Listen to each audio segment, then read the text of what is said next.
Hello everyone, Caren Glasser here, and welcome to this episode of Connecting People, Changing Lives. We are so happy to see you here today, and I'm especially happy to be here with my co-host and co-heart, Nancy Ferrari. Good morning, Nancy. How are you? Good morning. I'm doing quite well, and in spite of feeling like I'm living in Hawaii, it's 90 degrees down here in SoCal. It's a little too much for February, but we're still praying for El Nino. We're not here to talk about the weather, though, and I'm just really excited to be connected with you again, Caren.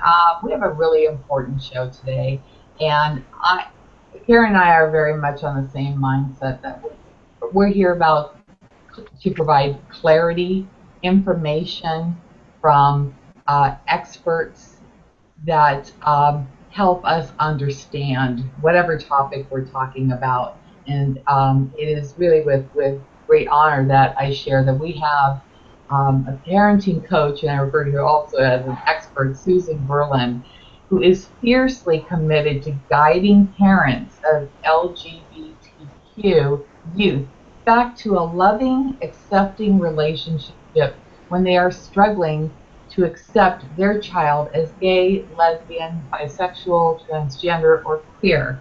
Susan guides parents and their children to communicate effectively, trust one another, and accept one another where and as they are. And that is, I thank you, Susan, for sharing that intro with me to present, because that already provides me with clarity as to what we're going to be talking. But at this time, I want to welcome you to Connecting People, Changing Lives.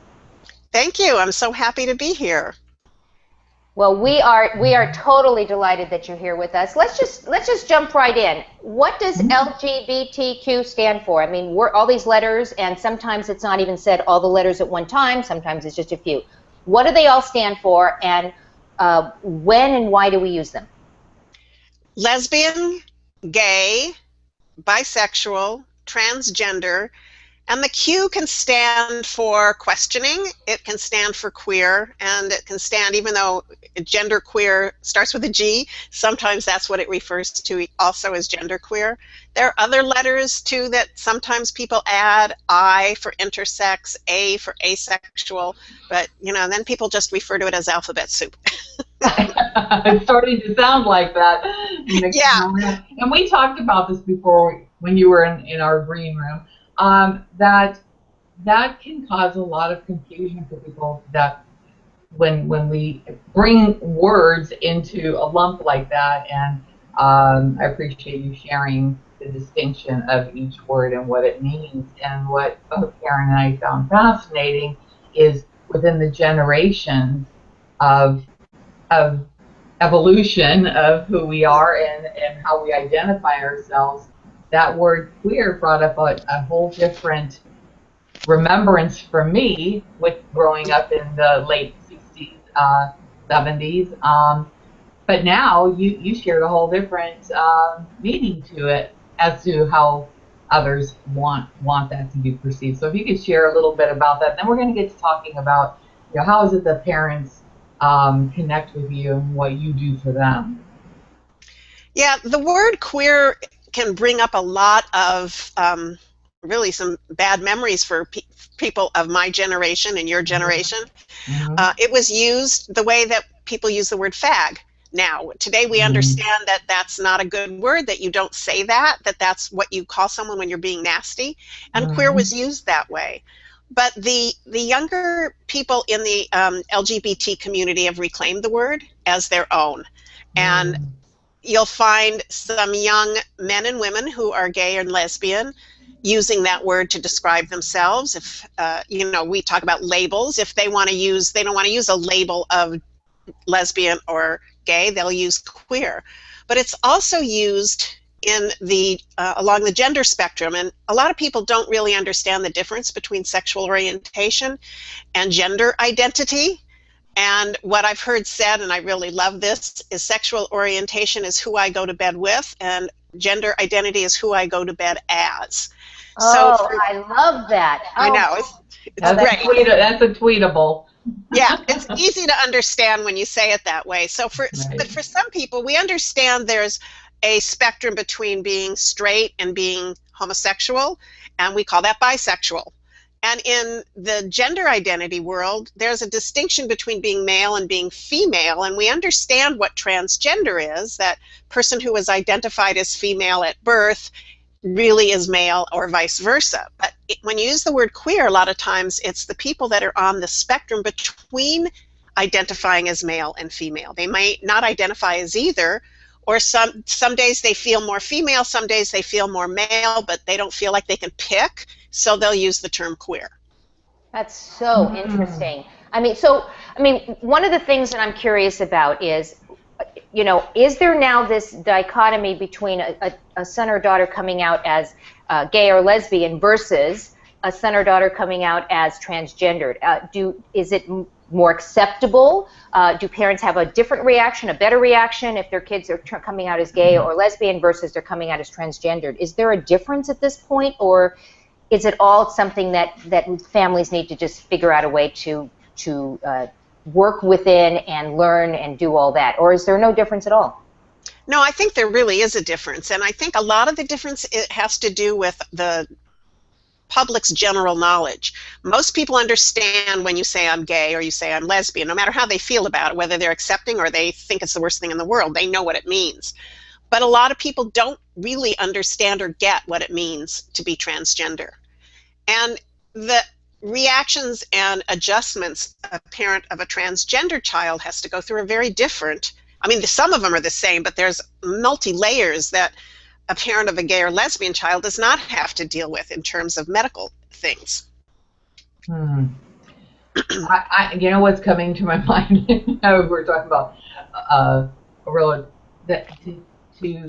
I can't imagine what it must feel like to not really know, not have that identifier, and that's why it's so individual to that person, and probably so important for the parent to honor their child for who they are and help them understand. So how is it now let's bring you into the equation. How do you help the parents with their children who are struggling with understanding their own selves? Well, the first thing, I think it's important for a parent particularly a parent whose child has just come out, is to start examining what those feelings and reactions are without judgment. And that's without judgment, that's the hard part. To look at, okay, like for myself, for example, my son came out as gay a long time ago. And the truth is, I wasn't surprised, but I was so hoping that he wasn't gay. I was hoping I was wrong about what I thought he was going to tell me. I was wanting it to be something else. And so that brought up for me a lot of shame around feeling that way. Well, I should just be able to accept him. There shouldn't be any issues. So the first thing for a lot of parents is to look at whatever their reactions are and just be with that and process through it so they can get to the other side. My own experience tells me that by going into that place of shame and then denying the feeling, because that's what I did, it just sits there kind of in the background and it operates without my being aware of it. So I think for parents, they need to look at those things and they need to grieve the images, the ideals they had for their child. For a parent of a trans child, they have to grieve the loss of a daughter or a son before they can embrace the new child, daughter or son. So that's always where we start. Do you think that television's portrayal has changed the way parents are accepting or not accepting, the way community is accepting, not accepting? I'm going to say this. I watch a soap opera, and it's called Bold and the Beautiful, and they have this whole story arc that's going on about a model who comes out, who tells her story in the past, and ends up, she was born as a guy, and she is now the top model of this agency, and the challenges, and they're showing the father how he won't accept her, or him, as the case may be. Do you think television is bringing a different vision to what we're seeing and how accepting parents are becoming? I think it's certainly bringing awareness. I don't know how much of a difference it's making in terms of acceptance, Because seeing it on TV and knowing someone personally are two different things. And just like in the gay rights movement, when people started coming out of the closet, I mean, Harvey Milk was talking about this way back when, break down every closet door. People did not become accepting and embracing of gay, lesbian, and bisexual people until they started knowing them. That's my neighbor, that's the person I work with, that's my child, my grandchild, my sister, my cousin, my uncle. Once they started knowing people, they started seeing that it wasn't bad or evil or a choice. That made a difference. And so today in the transgender movement, more and more people are coming out. There's a lot more exposure, and that does help. It really does help. It's not seen so much as some, once in a blue moon thing that happens, like, back when Renee Richards came out. I mean, nobody knew what transgender was, and everyone thought that she was really bizarre, and how dare she want to play tennis in the women's division when she's born a man. There was a lot of that kind of stuff going on. But today, it's so much different today. There's so much more medical knowledge today. Kids are coming out really, really young, and they're transitioning really young, those who have supportive parents. So I think it does make a difference in terms of raising awareness. And the more people like Jazz Jennings that tell their story from, age 7 to now she's starting college, people have watched her grow up, go through, the transition, and see her develop into a beautiful young woman.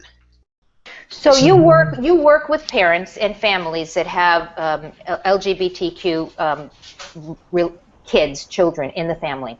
What's the first step? Let's say a child comes to a parent or a parent suspects that their child is. What do you suggest? What's the first steps? How does somebody, a family, become inclusive and make this a wonderful experience, actually? Well, the first step is for a parent, no matter how they feel, to let their child know they love them. And that, and for a parent who's having trouble accepting, that's okay. They need to let their child know that, and not necessarily say, I don't accept you, but to say, I love you, I've always loved you, I will always love you. I need some time to adjust and to process.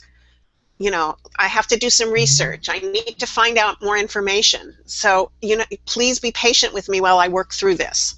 Yeah. That honesty can go a long way to a child understanding that what a parent's reaction is not rejection.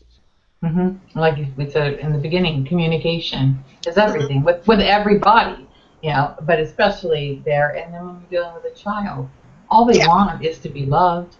And I always say love prevails, but what you just said is so beautiful, to honor me and what I need to go through. And then there's that mutual respect for one another. And that's a calling, I feel, that we need within humanity. That respect for one another and the decisions that they make that's best for them. And yeah, love is certainly the first and foremost, but acceptance is a close second. And for a lot of parents, particularly parents who were raised in very conservative religions, and I mostly talk about Christian religion, but that certainly exists in Orthodox Judaism, it exists in the Muslim faith as well, that have been taught that being homosexual is wrong, or being transgender is wrong, and it's evil, and it's sinful, and that you're going to go to hell. For a parent who believes that and still loves their child, they can make some choices and say some things that can be very damaging, and they're doing it out of love. And I used to be really, really judgmental of these parents, but I really understand a lot better today that when they say they want to save their child's soul, that's coming from a place of love, even though the child doesn't take it that way. And even though, the child who's been hearing, and the parent as well, all of their growing up life, what they hear in their chosen place of worship can be tremendously damaging. And so, for parents, those types of parents, it's really important that they start really looking closely at the messages they've heard and the history, and do some research. There's some great books out there for people to look at what those biblical passages mean, where they actually came from.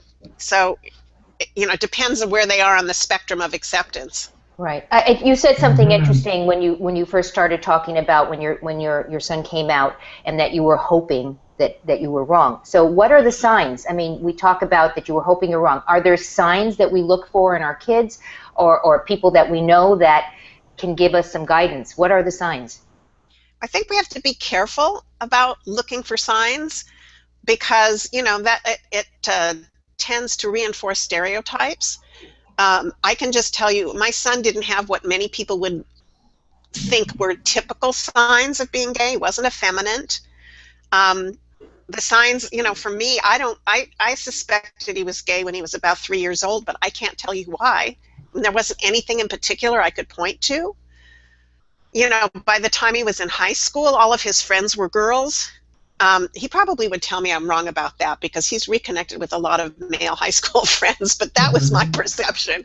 All of his friends were girls. Most of his friends were girls, but he didn't have girlfriends. And I don't know if I used that to justify why I suspected he was gay, and I just kind of knew it from other things that I can't even tell you, I can't put my finger on. But, nobody was surprised, which is interesting. My sister wasn't surprised. My husband wasn't surprised. His father, my ex-husband, knew. So we all knew. I just didn't want it to be true. But obviously it was. And so how did you navigate that? So how did you navigate that? What was your first if we can ask personally, what was your first response? Sure. What do you and then I guess more importantly, translating that to other parents, their first responses, how do you navigate this whole thing? Are there some steps? Are there some tips and tricks other than, and we will send them to you later on at the end of the show, but what's the first, how do you start to navigate this whole thing? Well, you asked what my first response was, and his brother, my younger son, was with us at the time. And when Rick finally said, I'm gay, I was just waiting for him to say, I turned to my son and I said, now it's up to you. And they both knew what I was talking about. And any parent who's had a gay child come out knows what I'm talking about. Now it's up to you to give me grandchildren.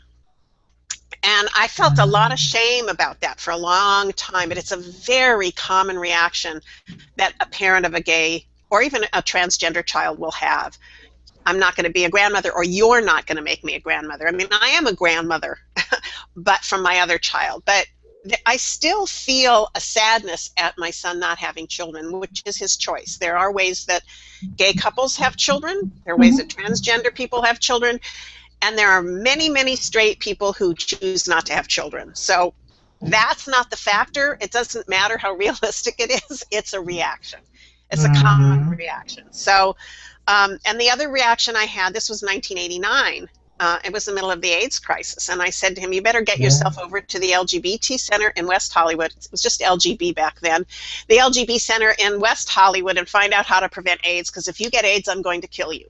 Those are the two things I remember saying very distinctly. I don't mean to laugh at you, but that's actually I mean, as parents, priceless. That's a priceless reaction. If you're going to, yeah, and that was feels about like the a real Jewish mom reaction. You know, that's what a Jewish mom would say to me. I'll kill you if you get sick. So that was about the same time that Magic Johnson came out with the fact that he had AIDS. Was it? Yeah, really shocked. Yeah, I'm thinking it was late 80s, I know, because I identified with where I was living and we just moved here. So yeah, people like Magic Johnson and Elizabeth Glaser helped, you know, to show that it's not a gay disease, which we know today. Clearly it's not a gay disease. But, you know, so how do you navigate that is you have to, you know, especially with adult children. I mean, my son was 20 years old. He didn't live with me. He didn't even live in the same city I lived in. And as much as I would have liked to protect him, I knew I couldn't. I mean, I wanted to get in there and tell him what to do and how to do it and when to do it, but I couldn't do that. And so when a parent has a child still at home, a teenager under 18, it's very tempting. And I know there's still people still worry about HIV, even though it's perceived as a manageable disease. No mother wants her son, you know, to have unprotected sex and end up with HIV. So you know, it's about, you know, helping parents learn how to communicate. And a lot of it is about helping them learn how to communicate from a really solid place of love as opposed to worry. And that's hard because we do worry. It's natural for us. You mentioned religion. You mentioned religion before. So how does religion play into this? For me or for in general? For you and then in general. Just okay. Yeah. So for me, it didn't play into it at all because I wasn't raised terribly religiously, and I was never taught from a religious standpoint that homosexuality was bad, but from a cultural standpoint, I certainly had that. But religion plays in very heavily with people who grew up in a conservative church. And I'm involved in some Facebook groups with Christian moms of LGBT kids, and the stories they tell really hurt my heart. I mean, you know, these are people who've been taught all their lives that being gay was bad. Many of them thought they didn't know anyone who was gay, and maybe they didn't. A lot of times we think we don't, but we just don't know. And they know when their child comes out, most of them will say, you know, I knew. I was clear he was born that way. I could tell from a very young age. And if he was born that way, God must have made him or her that way. And then they take that, and then coupled with that is all of the negative things they've been hearing all their life and their child's been hearing. So religion plays into it in terms of having to re-examine all those beliefs, but it also plays into it in that many of these people, their families and their communities are conservative Christian. And so having a gay child, for many of them, they've been ostracized by their church community, which, you know, some of them have been with all of their lives, which is very painful. And for some of them, their extended family, so now I'm talking about the parent of the gay child, it could be their siblings and their own parents. Some of them have lost their best friends that they've known since they were 5 years old. I mean, that kind of stuff is happening, and it's really heartbreaking.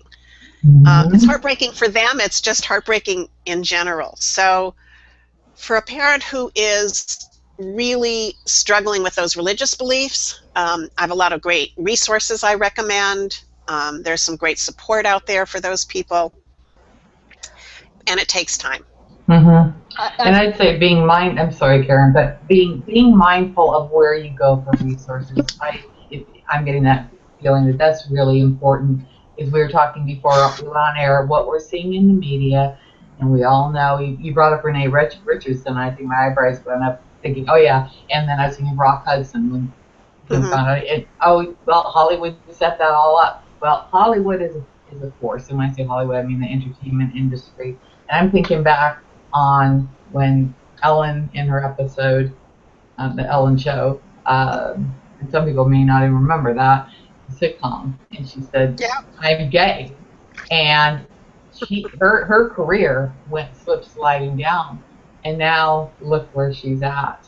So there's I think a positive role model that she had a lot of, you know, we don't even know what she was dealing with, but she believed in herself enough to come back, and but as we talked about earlier, Caren and I were curious about your impressions, because this has been so recent with Caitlyn Jenner, and has she helped the community, or because she has such access to media all the time because of the Kardashians, you know, whereas others don't.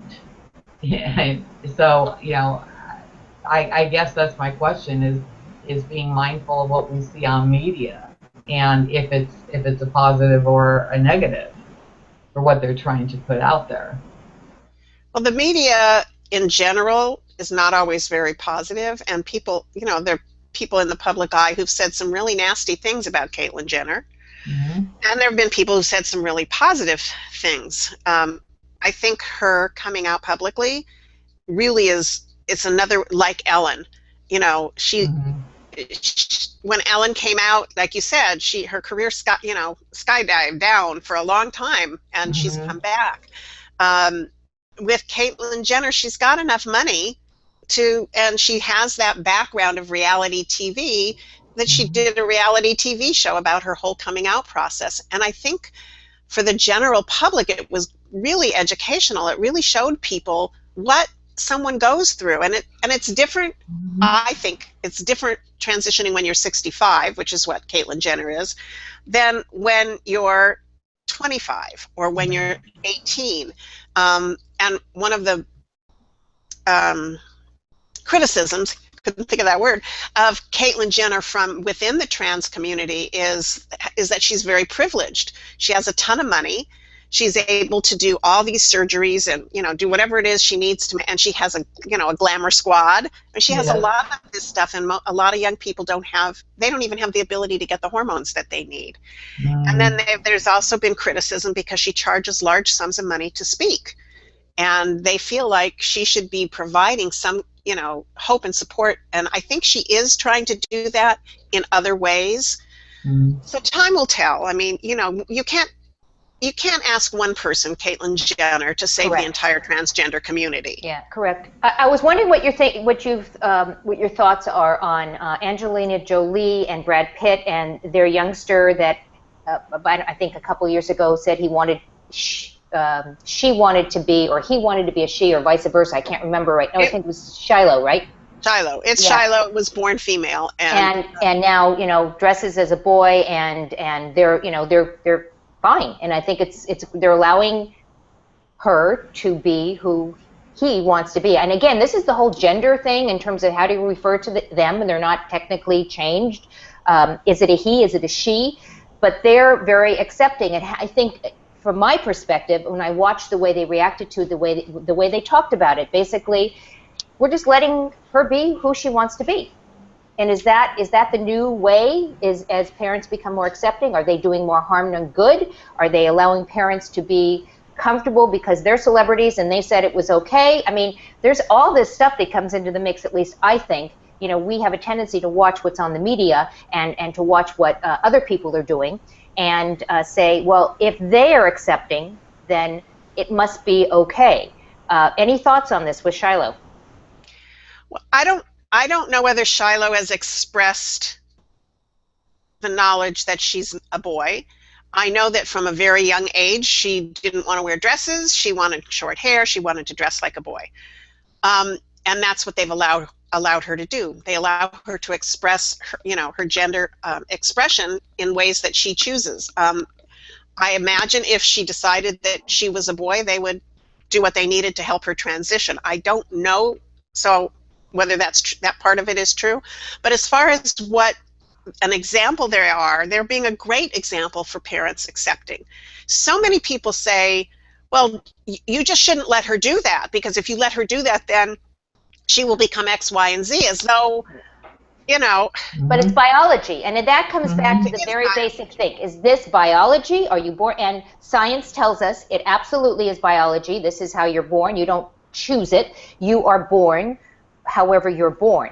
And so if you believe science, and which I happen to, and you believe that in fact it is biological, it's not a choice. It doesn't matter then whether they let her dress as a him or not, right? Would you agree with that, if it's biology? I think it does matter. I think it matters that they let her dress how she wants. And I think that's what you were saying. That's what I'm saying. Yeah, that's what you were saying. And I recently heard an author who wrote a book about the Maines twins. These were identical twin boys. One of whom is transgender, and her parents allowed her to transition pre-puberty. She was put on puberty blockers. She was given estrogen when she got to the age where that was appropriate. And so they've recently done a book, and the author was talking about how science has shown that in the womb, the genitals form at about 6 weeks gestation, but that the gender identity doesn't form until about, I don't remember, 4 months or 6 months. Wow. So yeah, so you can be formed one physically as male or female, but your gender identity is the opposite, and that's what transgender is. It's not something you choose. Why would anyone choose that? Exactly. I mean, that never made sense to me. You know, You just don't, it's not something you choose. And young kids, kids as young as 2 and 3 years old can choose, like boys, for example, might like princess dresses and castles and girl toys and glitter and all that stuff, but they never say, I'm a girl. So that's just a way that they choose to express their gender. Right. On the other side, there are children as young as 2 or 3 of one gender who clearly, defiantly state they're the other gender. Not I want to be a boy or I want to be a girl. I am. I am. And they're too young to make a choice. They just know who they are. Right. Well, it's like babies when they come. I'm blessed with 2 grandchildren, and observing them through different eyes, and they come in with their own soul. They have a knowing of who they are. And I think there's a more awareness of that, irregardless of where they go from there. But they just have this knowing more at a younger age than all the previous generations. That's absolutely true. I'm sorry to be the one to do this, but we are out of time. This is such an interesting conversation, and I think such an important conversation. And Susan, I am just so delighted and so honored that you're with us today to share your knowledge. And we're going to give you a chance to let people know how to connect with you, to talk with you, and so that you can possibly help them through this time in their lives. So tell us how we can get more information from you. Well, certainly my website, and it's Susan Hope Berland, which you see under my name, .com. And there's a link on my website when you go there where you can set up a time to talk. There's no charge. I'm happy to talk to you. You can also follow me on Facebook, Susan Hope Berland. I have a Facebook page. If you are a parent of an LGBTQ youth, I have a closed Facebook group that is just for parents, and we're there to support one another and provide resources. So those are just some of the ways. Very appreciative of you. Thank you so much for taking time. Nancy, what last thoughts and words do you have?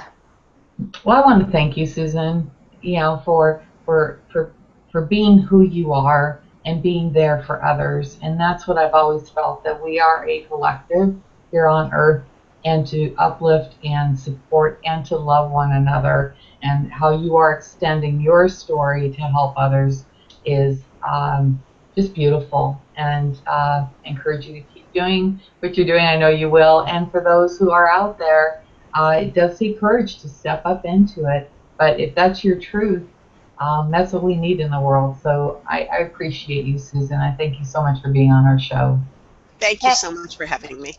And just for those of you who are watching and didn't take notes or anything, everything is right down below in the run sheets, Susan's information, how you can connect with her, and we encourage you to go and do that. You're not alone. And that is really what you are, not alone. There are people out here in this world. Susan Berland is here to help.